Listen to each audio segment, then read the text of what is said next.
The Israel Defense Forces, IDF, has linked the strike to a military operation hours earlier in Jenin refugee camp, in which a female soldier was killed. The IDF directed us to a statement it released at the time, which said that, during the operation, an aircraft struck a terrorist squad that hurled explosives at the forces operating in the area.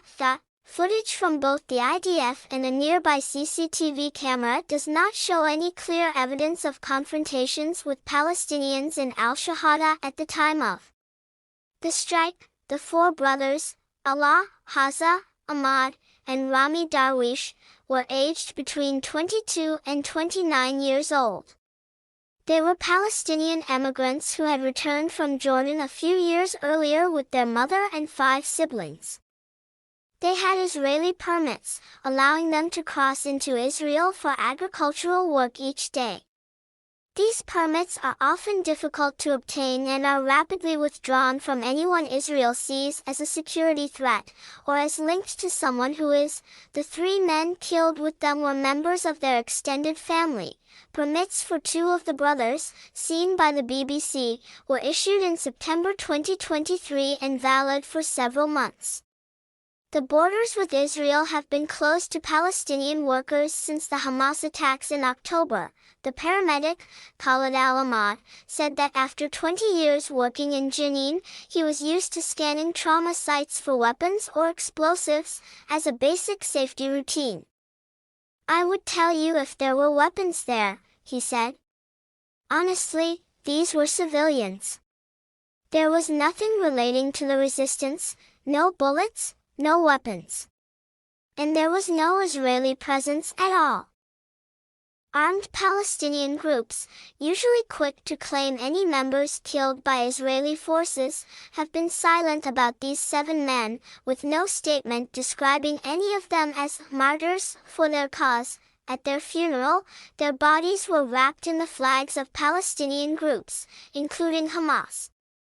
The bodies of those killed by Israel are often wrapped in the flags of movements supported by friends or family members, even when the deceased are not supporters themselves. Relatives and neighbors all told us the men had no connection with militant groups, as did the head of Jenin's main hospital, Wissam Bakr, where the bodies were brought that morning. Ibtisam Assis, image caption. Ibtisam Assis had not expected all 4 of her sons to die. "They are not armed, they are not fighters," he said. "Normally, it's clear from the people if he's a fighter with one of the militant groups. These 7? No, it's sure, all of them are civilians." It was at the hospital that the men's mother, Ibtisam Assis, saw her sons' bodies. "They were all gone," she said. "I expected that one of them might have been martyred, but not all 4 of them. I was shocked when I saw that they had all been killed." We asked the Israeli army to explain why this group of men was targeted. A spokesperson replied that soldiers had begun pursuing the terrorists who murdered an Israeli citizen, and that the airstrike targeted a terrorist squad that hurled explosives at the forces operating in the area, putting them in danger. Hours before the airstrike in al-Shuhada, a 19-year-old border policewoman, Shai Jermai, was killed when her vehicle hit an explosive device during clashes with Palestinian fighters in Jenin camp. Afterwards, the army convoy withdrew from Jenin through al-Shuhada, where the Darwish brothers had gathered with their 3 distant relatives, near an all-night coffee shop popular with agricultural workers and customers for the nearby Dawn vegetable market. Israeli forces have increasingly used military tactics and weapons in law enforcement operations, a statement from its spokesperson said in November. Law enforcement is governed by international human rights law, which prohibits the intentional use of lethal force except when strictly necessary to protect life. Ibtisam Assis, the men's mother, said she had seen a change in the methods used by Israeli forces in the West Bank since the Hamas attacks on Israel on October 7. "They are acting just as they used to," she said. "The only thing that changed is that, before, the army would shoot a guy in his leg. But now it's bigger. Now they are bombing with rockets and killing as many people as they can. According to UN figures, last year was the bloodiest on record in the West Bank. 492 Palestinians were killed by Israeli forces, 300 of them since the Hamas attacks in October, including 80 children. Almost all were killed with live ammunition. 28 Israelis, mostly civilians, were killed in the West Bank by Palestinians last year, including 3 since the attacks in October, 2 of whom were soldiers. Attacks have also been carried out by Palestinians inside Israel, including one earlier this week that killed 1 woman and injured 17 other people. 2 witnesses who were in the coffee shop that morning told us that the army convoy left al-Shuhada between 4 o'clock and 4:45 local time, 2 to 2:45 Greenwich Mean Time, before the airstrike took place, and that there were no clashes with local people. The soldiers passed 4 times and nobody approached them, one said. When the vehicles were fully outside the village, they bombed. Young men, sitting near a fire to stay warm, were hit with a rocket. Another man told the BBC it was around an hour between the army leaving the village and the airstrike happening around 5 o'clock, and that many people in the coffee shop, including him, had left in between the 2 events.